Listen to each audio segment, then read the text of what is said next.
Hi, all. It's Kirsten.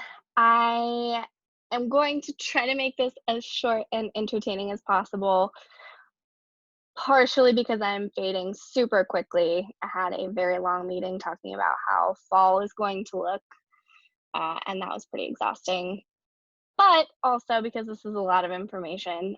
Normally, I play it in the form of a game, and I've never had students hate the game. I actually have like instructors in California and instructors here that have stolen the game and made it their own too. But I couldn't figure out a way to make that happen asynchronously. So I'm going to show you the worksheet that normally you would be able to take notes on. You can take notes on that. And like I said, you get extra credit if you turn in that worksheet. Um, I'm going to be clicking through the PowerPoint, giving you most of the answers. Some of them are like you applying kinds of information, so it may not be identical to what I said, but it should start to make sense as I show you some of the material. So let's share my screen and jump into Chapter 14, Persuasive Speaking.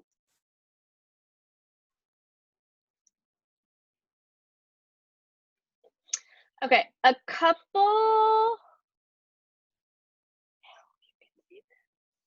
I have my dual monitors, so it may be a little different today. But it looks like I'm sharing the appropriate screen. Okay, so you'll see just action items. I put in a news update talking about the different points that you got, just so that you know that I received your speech, your informative speech, because I got a couple people saying, hey, I'm not on the intro speech, or when's my grade, or did you receive it, or whatever else. So that way at least you know that I got it. If I didn't get it, then you had a note in there as well as a 0, so you know I need to do something about this and get that into Kirsten ASAP. So you've got this informative speech submissions here as well. Looking at content today. Course calendar.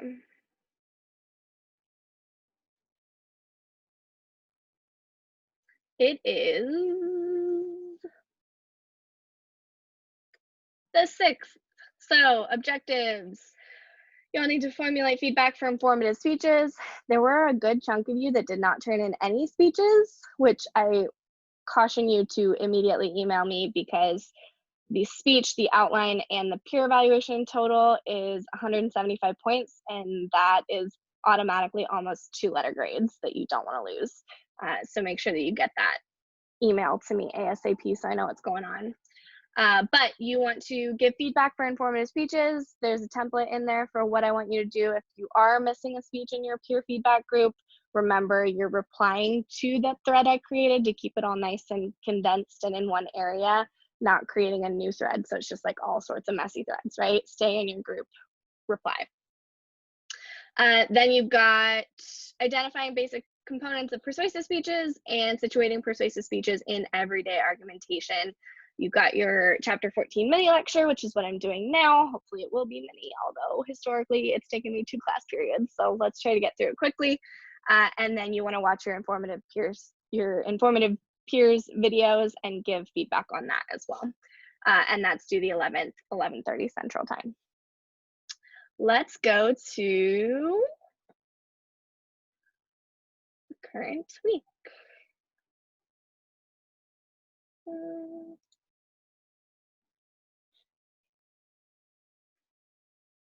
Okay, so I've got your chapter 14 worksheet here. This is what I was talking about, how you can follow along with this. It's got blanks, just like a lot of the other worksheets. These slides that I'm going to be showing you, as well as the audio that's associated with it, should build in these blanks.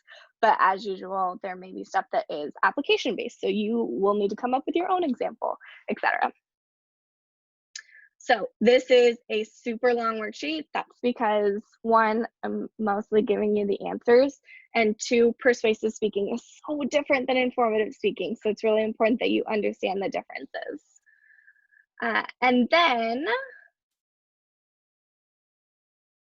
I'm hesitant to post the actual PDF of or PPT of my visual aid, only because it's got all the answers in it, and I do use this game every semester, and I don't want the answers to get out because normally there's extra credit. But if for some reason you need it, it's going to be in the video too. Yes, I can send that out to you, but just shoot me an email and let me know. I just don't want like a downloadable version out there, I guess. But in theory, you could also share this YouTube video. So I may have to change my questions.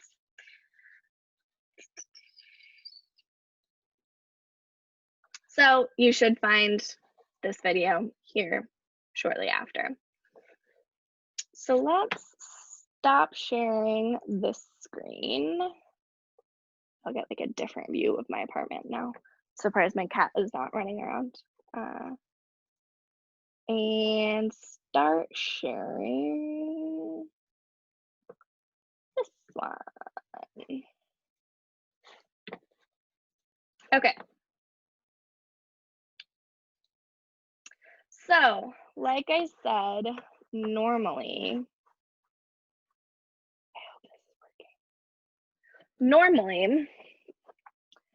this is a game. So normally you would get into groups. I would have the groups there for you.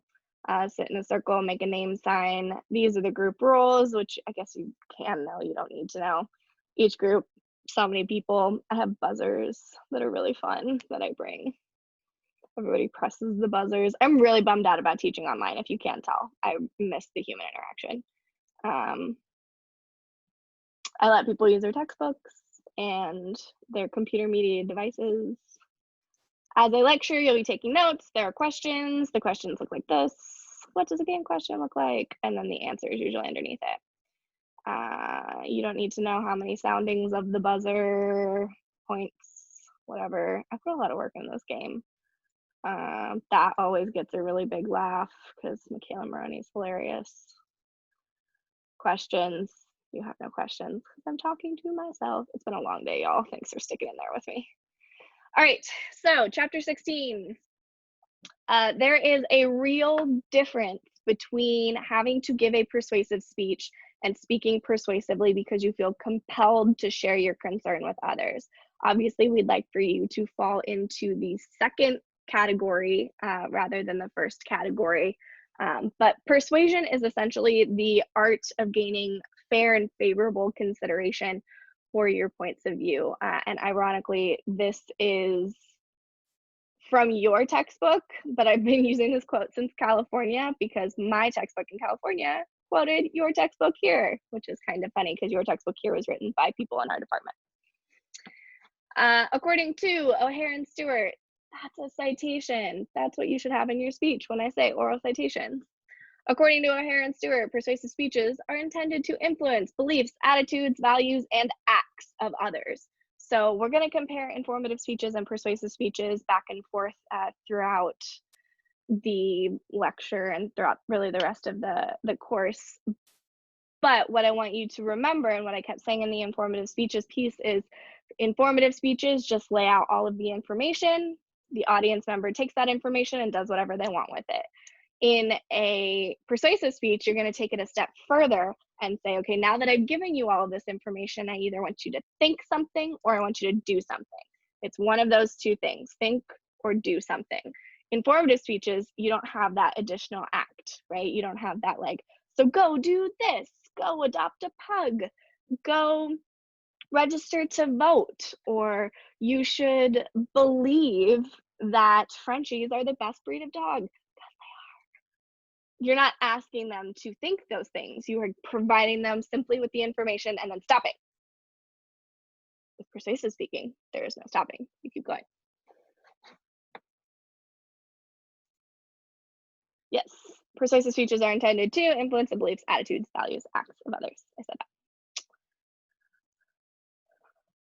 While informative speeches reveal options, persuasive speeches urge a choice among them. It could be a good choice, it could be a bad choice.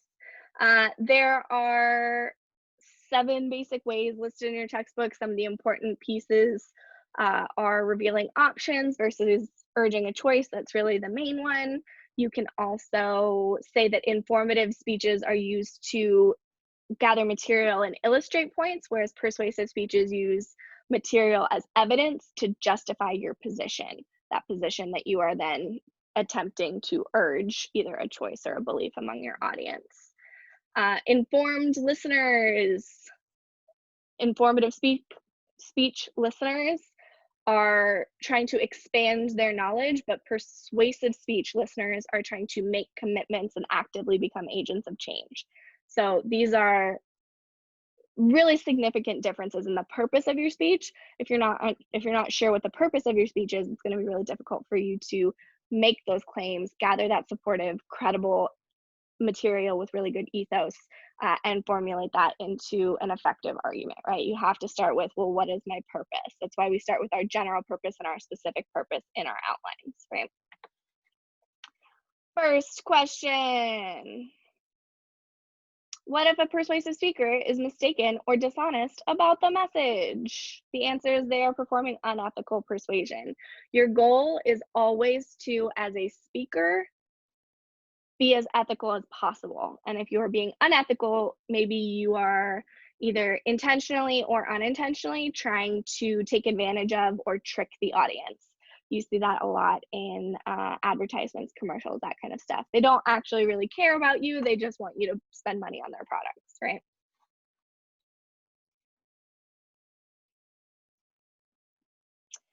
Okay, there are two functions of persuasive speeches, and you have to go in this order when you're trying to figure out, what am I going to do for this persuasive speech?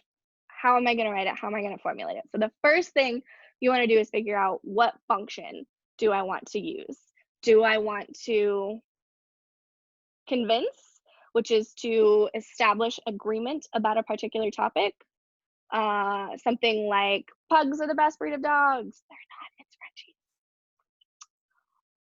Where you might have a specific purpose statement of, to convince the audience that pugs are the best breed of dogs.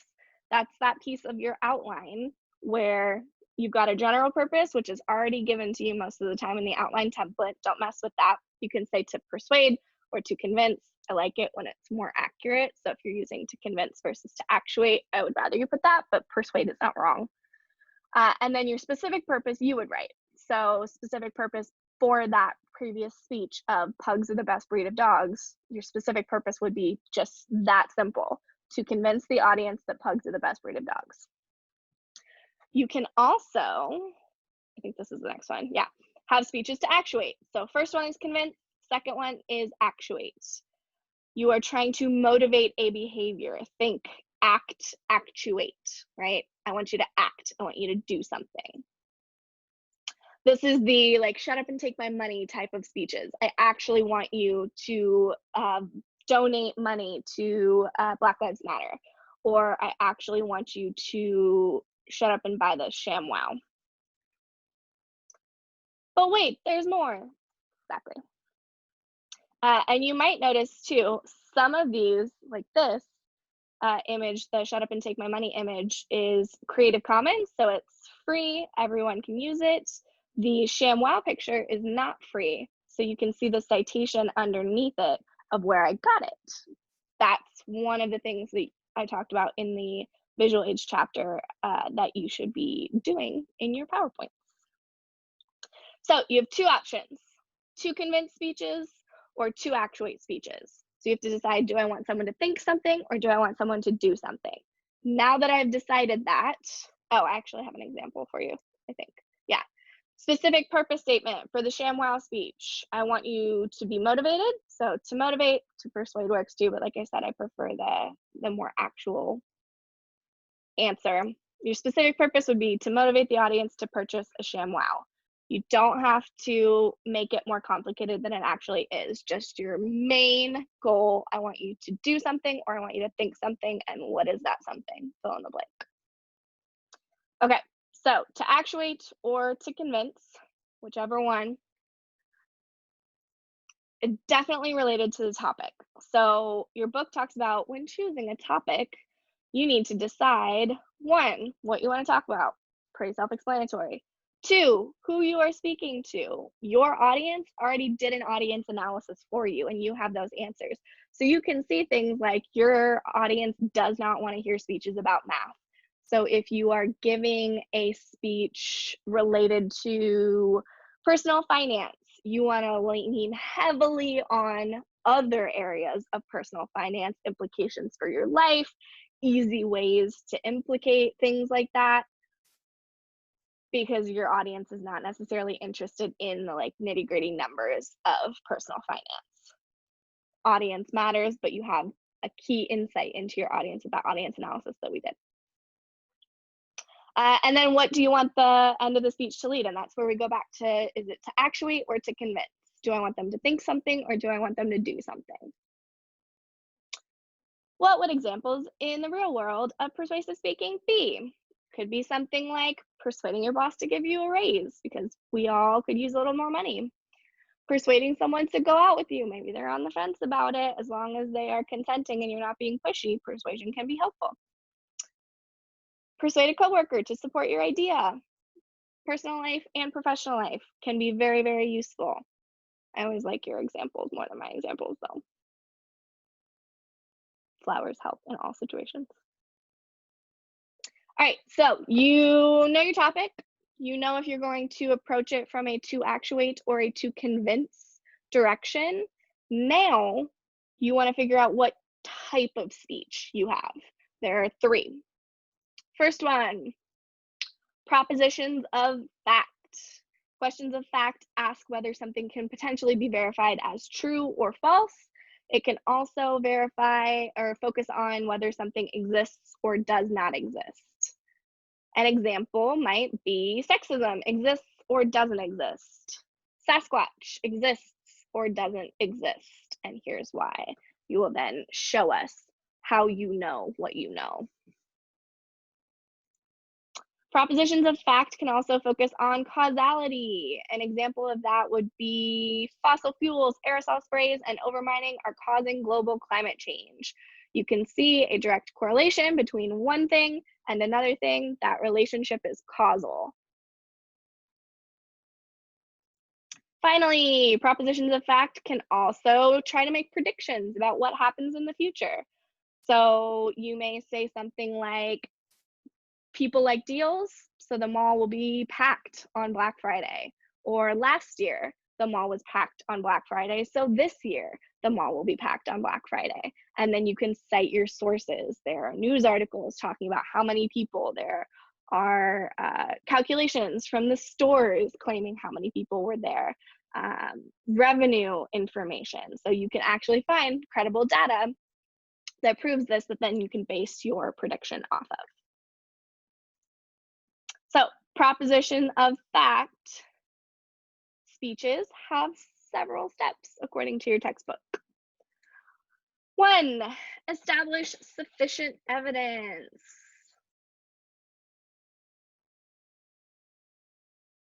You want to make sure that there is enough evidence for your claims to back up those claims effectively. And that evidence needs to be credible. It needs to have really solid ethos because, like you did in your informative speech, you're borrowing that ethos. You also need to interpret that evidence. It is not your audience's job to interpret the evidence. That's where that ethical speaking comes in, because they are trusting that you are being honest and accurate in your portrayal of the information. In the visual age chapter, remember I cut off one of the Sex and the City women. That was not an honest and ethical portrayal of that image. You want to avoid doing that, right? Because they are trusting that you have interpreted this evidence appropriately. And then finally, you're going to show that now that I have all of this evidence, I've interpreted this evidence for you, you're going to emphasize the relationship between the evidence and what that evidence means to the ultimate effect of someone agreeing with you, because usually they're going to be to convince speeches. Propositions of fact are rarely action-based speeches.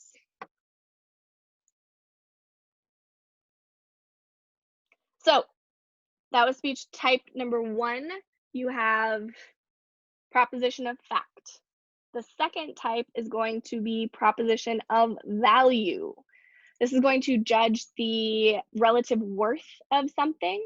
So something is good or something is bad. They try to modify your attitudes and your values and try to find this harmony among your attitudes and your values. Concepts like morality, aesthetics, wisdom, desirability, these are all values that you can apply to a topic. Something is good or something is bad. Something is healthy. Some of you are doing health-related topics. Healthy would be that value that you're applying, so you would likely do a proposition of value. Of all of the proposition of fact, proposition of value, and proposition of policy types of speeches, I personally have seen proposition of value speeches come up the most wacky because there's a specific formula for how you're going to write your points and people forget to follow it. So if you're thinking about a proposition of value speech, make sure you pay extra attention to this. An example of a proposition of value speech could be eating meat is immoral because of the way animals are slaughtered. Your textbook talks about cognitive dissonance right after this, cognitive dissonance being the conflict that you feel between two attitudes or two values that don't necessarily align. And my example for this is always eating meat, because I have yet to meet a person that's like, I pretty much hate animals.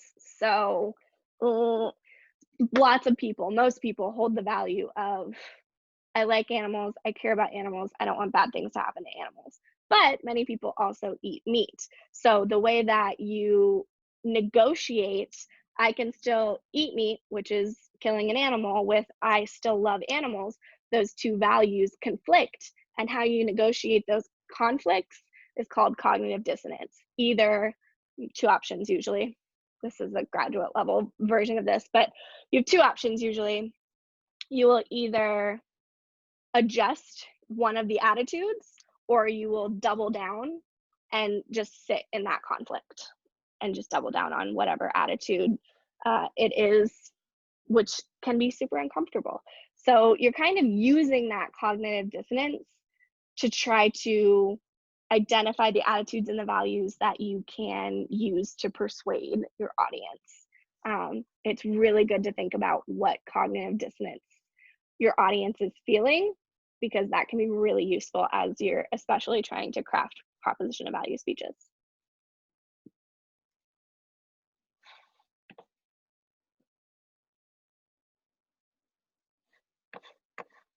Okay, so the first concept of proposition of value is that you're applying some kind of judgment of worth to it. The second is that sometimes proposition of value speeches are used to determine if one or the other options is better. An example would be Superman is a better superhero than Batman. I'm not just saying Superman is good, I'm saying Superman is better than Batman.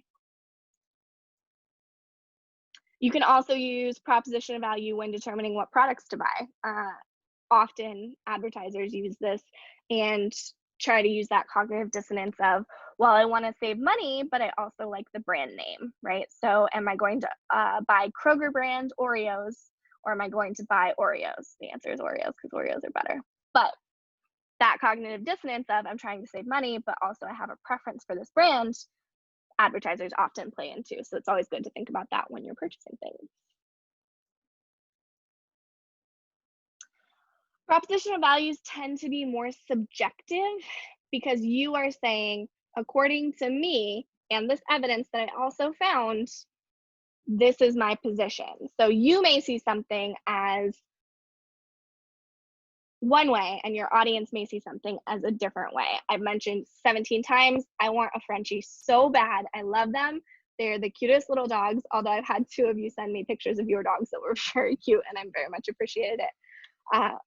But you may not agree that Frenchies are the best breed of dogs. So that's extra work on my part to try to convince you that they are the best, because this proposition of value can be really subjective. Same thing with Superman. What was it? Superman's better than Batman. Maybe you think Spider-Man's better than Batman. I don't know. But getting over that subjectivity is something that can be really difficult in proposition of value speeches.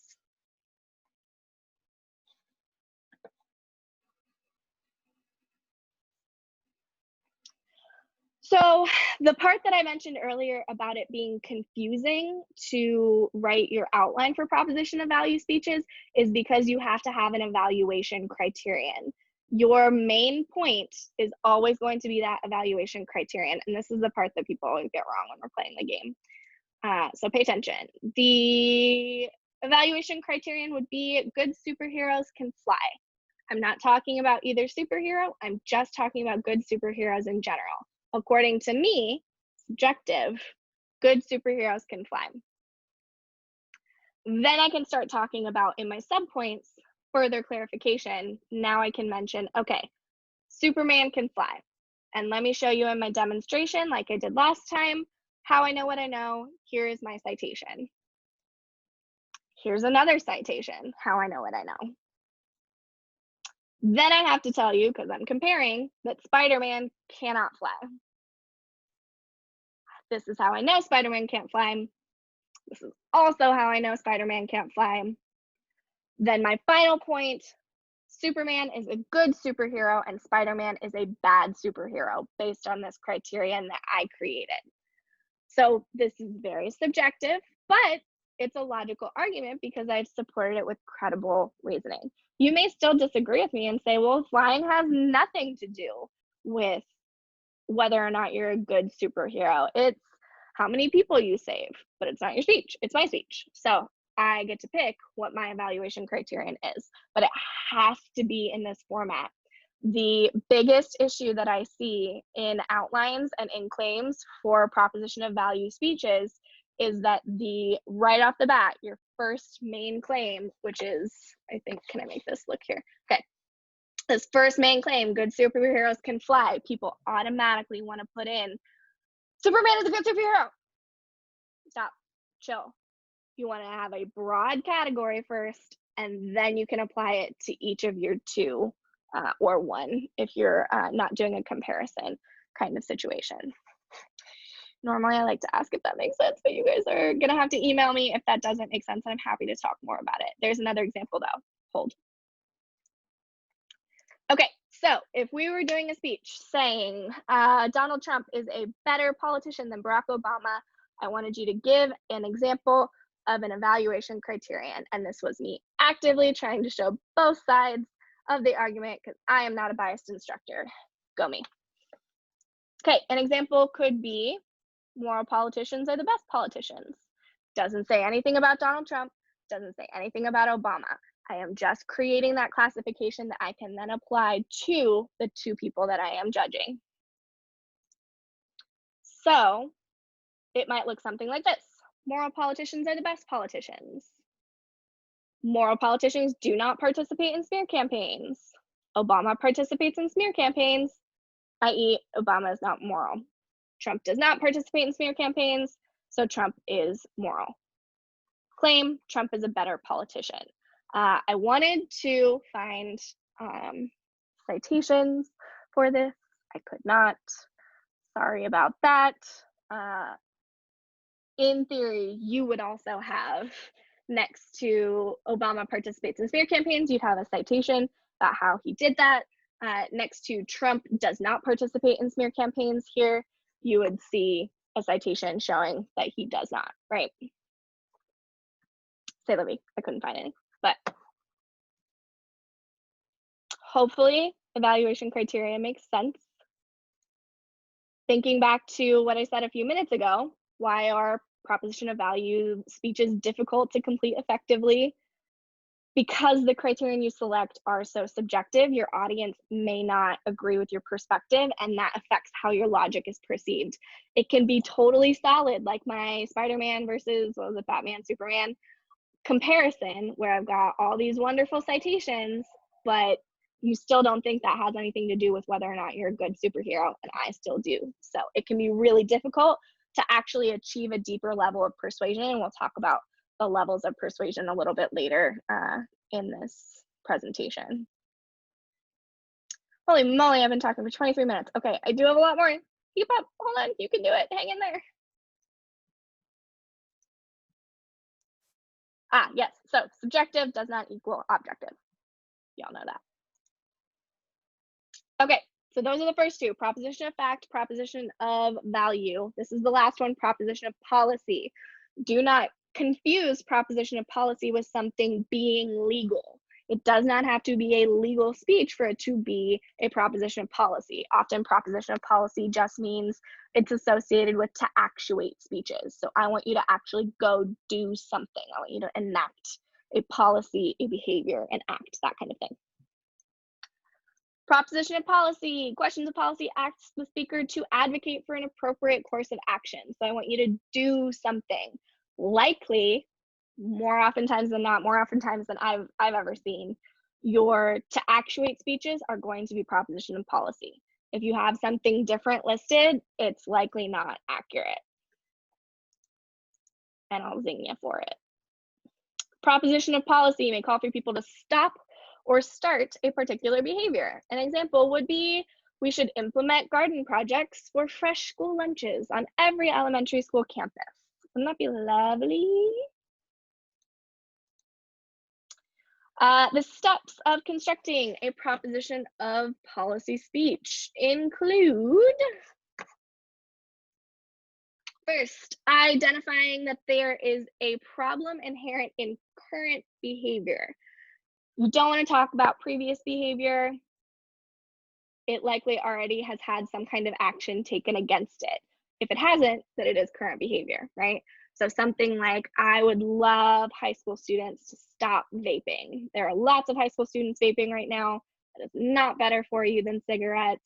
That is a problem. Identify the problem.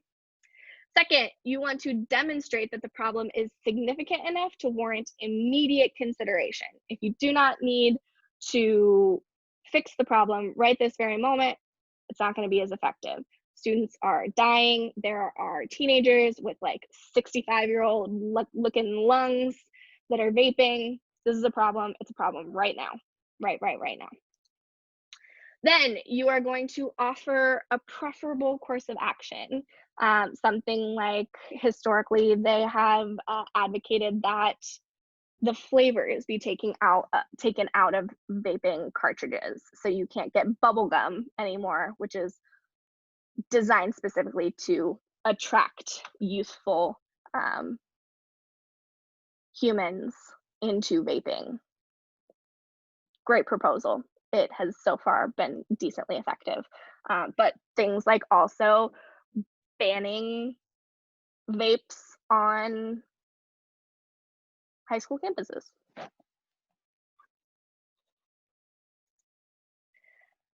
Then you have to show that there are more benefits than there are costs to this idea.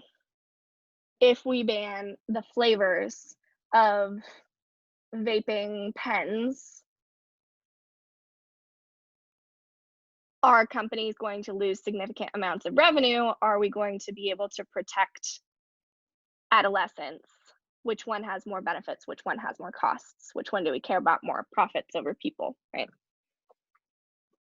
Should be flipped, people over profits. But then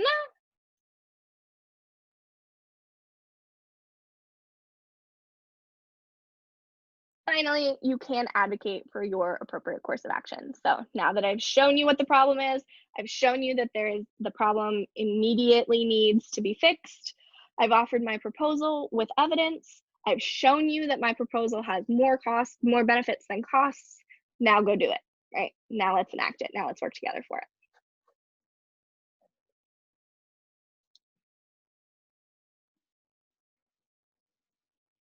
Okay.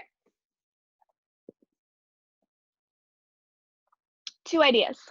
First idea, those were our 3 types of speeches: proposition of fact, proposition of value, and proposition of policy. So remember, those first 2 are likely going to be to convince speeches, thinking back to our to convince or to actuate. And the last one, proposition of policy, is likely going to be a to actuate speech. Make sure that that all matches up in your outline specifically, because you're going to list out that information. Secondly, your textbook talks about how you get the audience to advocate for an action as a group. One of the best ways to do that is to have a common purpose. You probably heard the saying about having a common enemy. unites people against that common enemy, even if you maybe weren't agreeing with each other to begin with. So same kind of thing. If you can use inclusive language like we, ours, us, together, and use things like narratives that tell stories that can emphasize us as a group or the group's achievements, or refer to common heroes or opponents or martyrs, like I mentioned, then you're going to be able to get your audience more connected and feeling like they're, together in that process. A little bit more difficult online, but not impossible. So let's switch gears. We have our to actuate or to convince speeches. We know there are 3 different types: proposition of fact, proposition of policy, proposition of value. Now let's talk about the persuasive process. And this is what I mentioned a little bit ago. I really should add these to the slide, but they're in your textbook. There are several steps to the persuasive process. And like I said, especially with proposition of value speeches, you may stay really surface level in the first couple of steps of the persuasive process. It's very unlikely, although more likely in an online class, that you will get all the way through to the very final level of the persuasive process, because just from the sheer fact that people are stuck in a classroom. So if you are saying, I want you to go register to vote, unless you get out your laptop and your state has that option where you can register to vote online, you're not going to be able to do that from the safety of the classroom. So you're not going to reach that final level.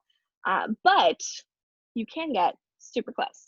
So first piece of the persuasive process is creating awareness. I want you to, I have identified a problem. I want you to know about it. I want you to pay attention to it. That's it. There is a problem. Just know that. Super easy. It's not even really persuasion. That's information, right? There's a problem. Cool. We're on board. This is especially important when people don't think it's a problem. You probably see this with COVID all the time right now. People not really considering that COVID is a big issue, speaking as a public health expert, right? Second piece, understanding. Listeners need to grasp what you are actually telling them and understand what they need to do to carry out what you are asking. So am I capable of doing this? Do I know what it is that you want me to do?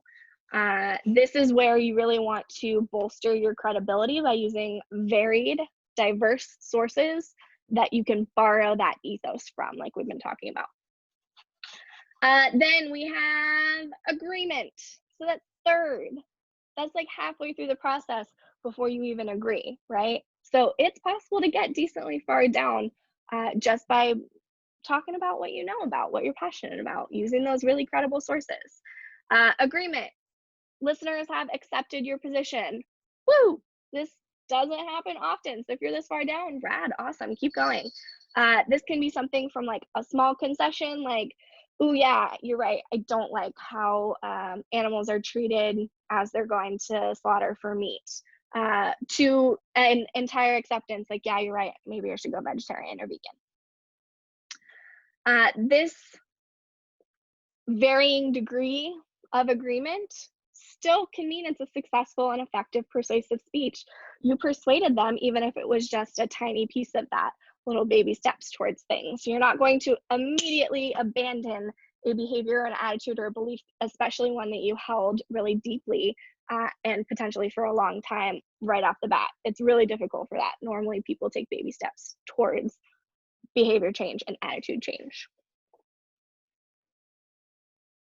Fourth, enactment. So now that you agree, you have to take some kind of appropriate action. And this is the part where people kind of get stuck in the classroom. If you can't go adopt a dog in a classroom, you can't reach that in the classroom. Does that mean that the speech is less effective?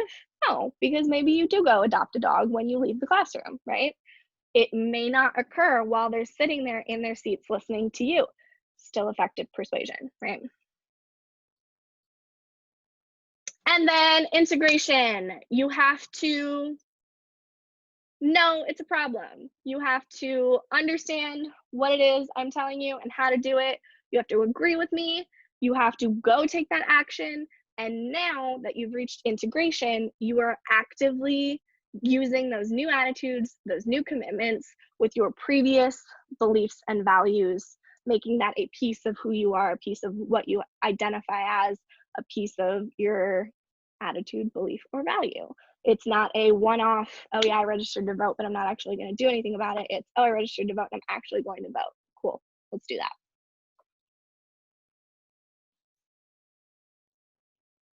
And dramatic changes, your textbook mentions, may not occur with just one type of persuasion, right? You may have to listen to multiple people trying to persuade you. Like I said, that baby steps if you're trying to dramatically alter someone's attitude. And that, I think, is what's really frustrating for a lot of people on social media, because they want you to understand and agree and enact and integrate now. And that's not always going to happen. It's going to take little chipping away at an attitude or a belief in order to be open to even altering it and seeing different perspectives and points of view and evidence and all of that good stuff. So,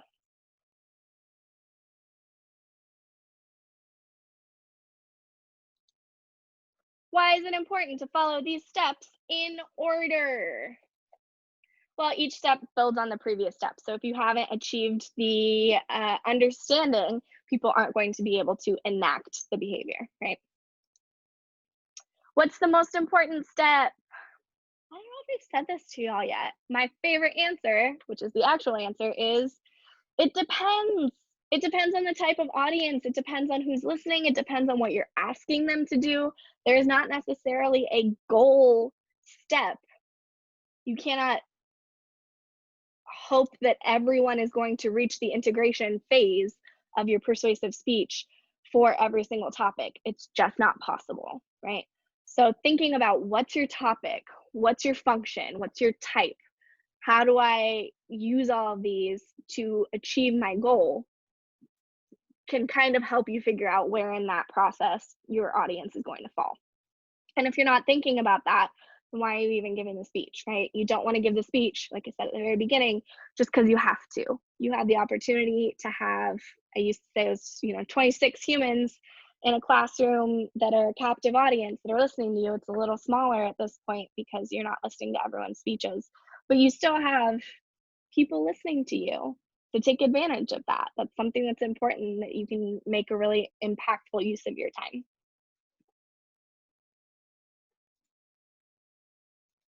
There are several types of audiences. Did I talk about which ones before I ask you this question? No. Okay. So there are receptive. Oh, no, I am going to talk about that. Okay. Why is it important that the speaker considers what and how the audience thinks, feels, and does? Well, like I previously said, if you don't consider your audience, you're not going to consider their already held beliefs, attitudes, and values. You're not going to be able to make your speech as effective. And then why are you even speaking? You're not taking advantage of this really useful time that you could impact someone's life for the better, hopefully. So thinking about the types of audiences, we have receptive audiences. These are humans that are actively interested. You can think about it in two different ways, topic and speaker. So maybe my constant joke is, maybe you are super receptive to me as a speaker. You like my style, it's very conversational. I make little jokes that are funny, but you're not as interested in my topic. So you may have those conflicting ideas there. Maybe you are 100% receptive to my speaking style, who I am as a person, as well as the topic that I'm giving the speech on. That's great. You've already got some level of agreement in the audience. Cool. I can get farther down the persuasive process with that. You may have neutral audiences, audiences that don't really know anything about you, don't really know anything about the topic, don't have any preconceived positive or negative feelings. That's great too. You may have reluctant audiences. These are audiences that are skeptical of who you are or what your topic is. They are a little bit more difficult to persuade because they're already kind of on the not so sure about this. I'm going to be thinking extra critically about your speech. And then you have actively hostile audiences. Actively hostile audiences hate you or your topic for whatever reason. They are likely not going to listen to you. Hopefully, they don't heckle you. I really have yet to be heckled in my years of doing this. Sometimes people get a little passionate, but I have yet to encounter an actively hostile audience that I am aware of. Your audience could have members of all of these types. You could have some receptive, some neutral, some reluctant, some hostile. You never know what the mix is going to be, but the audience analysis piece of that super helps.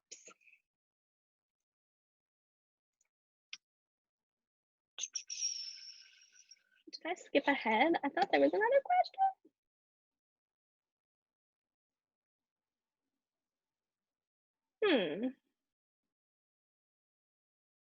I might have gotten rid of a question. There was a question in here, let's go back, that said, if you are having a hostile audience, what's the goal?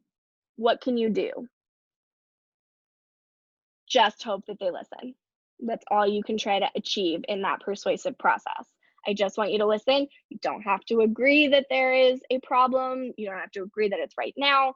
You don't have to start moving into any of the other steps where you actually enact and then apply that to your life. I just want you to listen to me. That's it. Sometimes that's all you can hope for. And maybe that'll be like a little chip away. You never know. So, who is in charge of changing the audience member's mind? This one's often incorrect as well. The audience member. You cannot persuade people to change their minds. They have to persuade themselves. All you can do is craft this beautiful argument, use really credible resources and research, borrow that ethos, ask people to think something or do something, and then it's on them. You cannot make someone do that. They are ultimately in control of if they change their mind or keep it the same. The boomerang effect. Your textbook talks about it.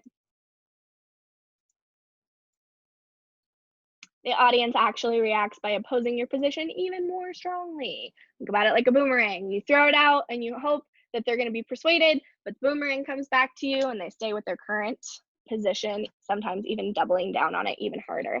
This is often associated with that cognitive dissonance process. Some ethical guidelines. I am so close to being done, y'all. You are almost there. 1, knew it, actually. Missed something in my notes. So, boomerang effect, we did that. There is a particularly helpful piece of your textbook that I wanted to highlight really quickly. I'm not going to go super into detail on it because it may not apply to you. Say hi to my cat.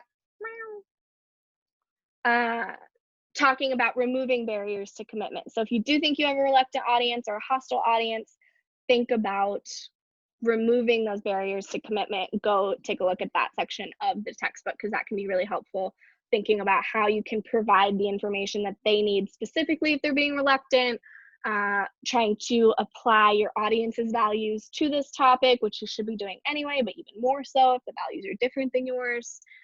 And then strengthening your own personal credibility as well as that credibility that you are borrowing from other people. Your textbook also mentions moving from attitude to action. So how you can do that, ways that you can do that. Things like make it easy to comply or present a clear plan of action. Always good business. So now let's jump into ethical persuasion. You have all of these ethical guidelines. Avoid name calling. Be open about your personal interest in the topic. That means no bias. Don't adapt to the point of compromising your convictions. Argue from responsible knowledge. Think about responsible knowledge, meaning things like don't crop somebody out of a photo because it looks different than how it was actually meant to be. Don't try to pass off opinions as facts.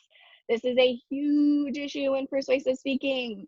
You can find credible humans who have the same idea as you, make that your claim, and then cite the information. That's how you can turn it from an opinion where I'm just talking about Frenchies are the best breed of dogs, period. That's my opinion. If I can say, according to the American Kennel Association, Frenchies are the most widely sought after dog breed in the 2019 annual survey, period. That's now no longer my opinion. I can jump in and say, well, now that we know that they're the most sought after, they really are the best breed, right? Don't use inflammatory language to hide a lack of evidence. Many of you decided to opted for what is his name? Gavin McGinnis videos during the listening chapter that were supposed to ignite that like, I can't listen, this is crazy kind of passion in you. He used a lot of ad hominem attacks on the person rather than their claim, as well as inflammatory language to show that he really didn't have a lot of credible evidence that he was using.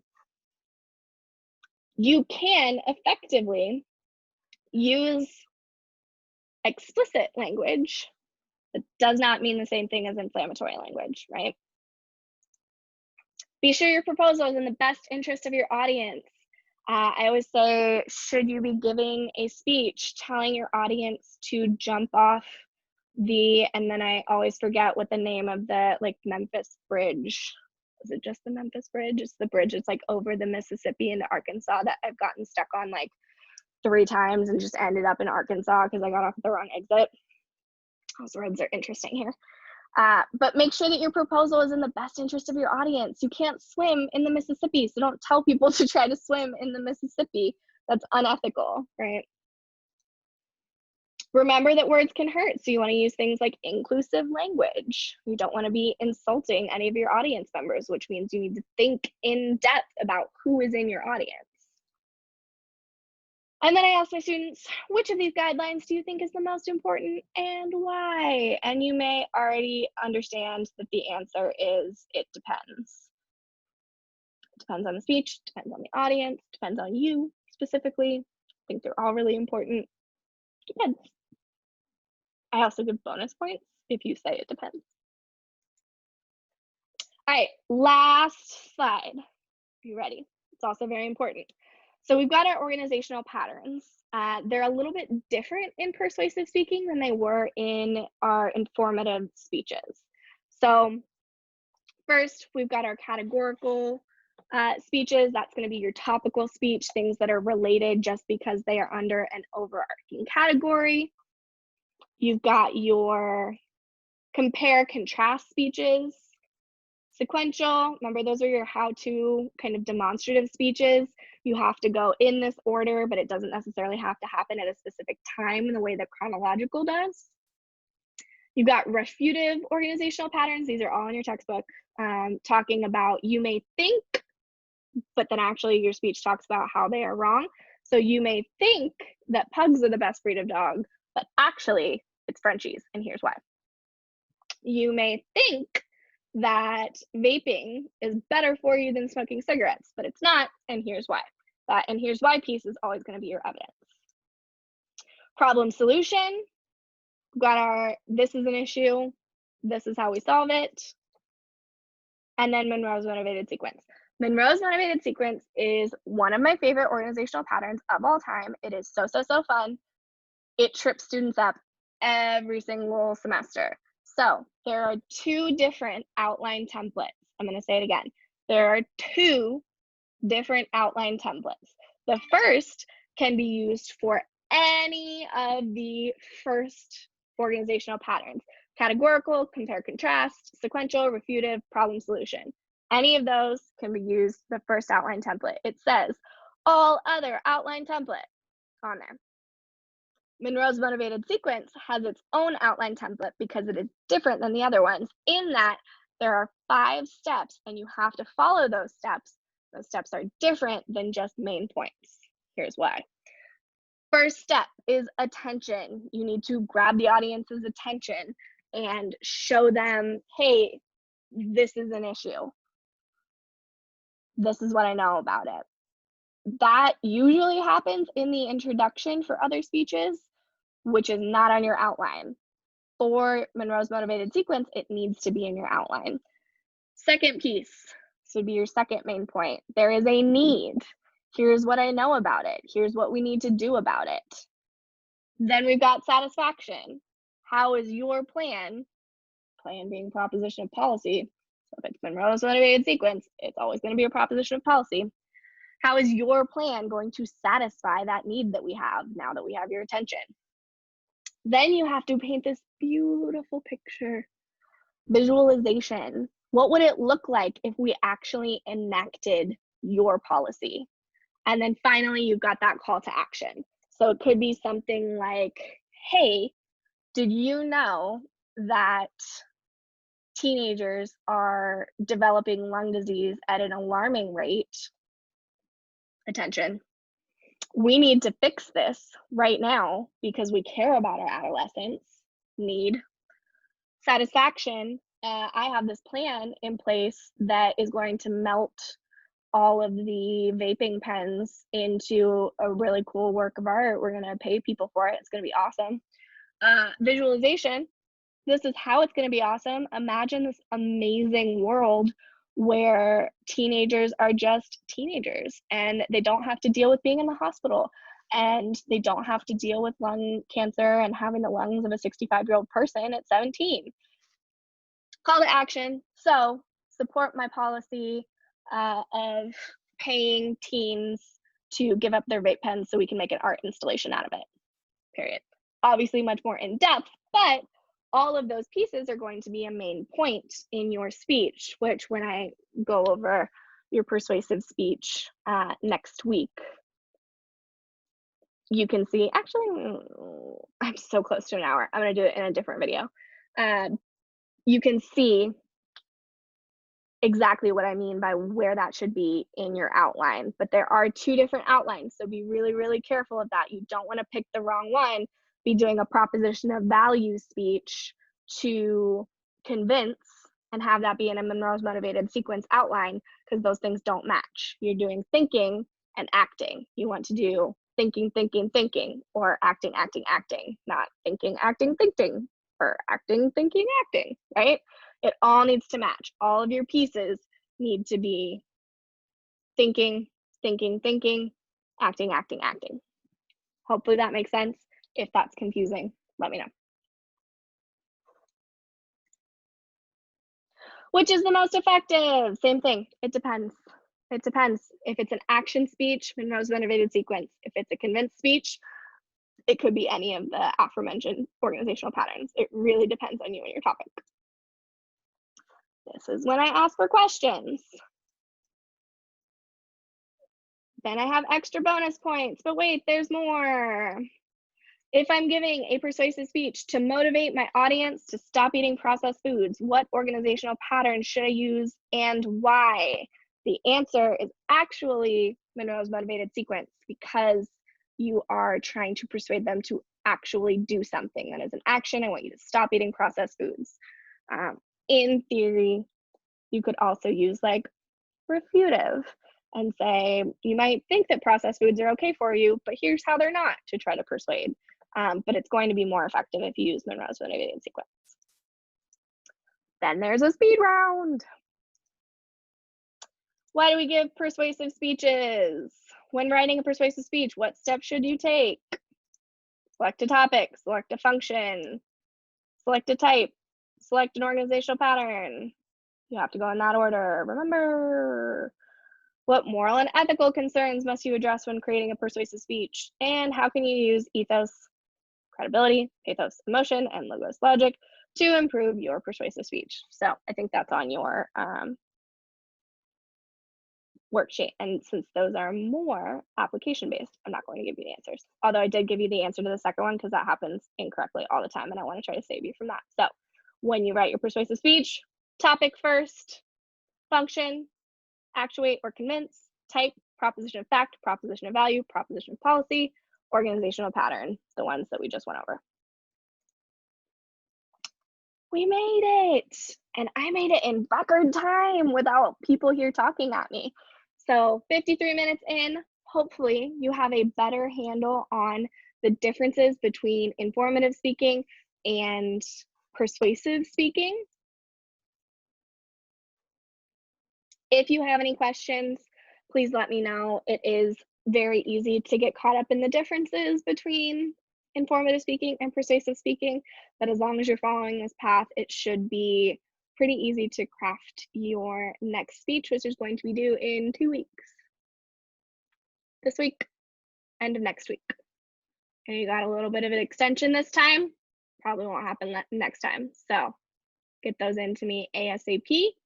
Ask me if you have any questions. I already have 2 people who want to do meetings with me to discuss their speeches. I'm happy to do that with you. Or if you're unsure about if your organizational pattern matches, your type matches your function, shoot that to me in an email. I'm happy to, as quickly as I possibly can. I know I'm not the best at responding to emails quickly. As fast as I possibly can, I'm happy to look at that and get back to you. So email me if you have questions. Otherwise, I hope you have a wonderful rest of your day, and thank you for listening to me talk about persuasive speeches. Yay!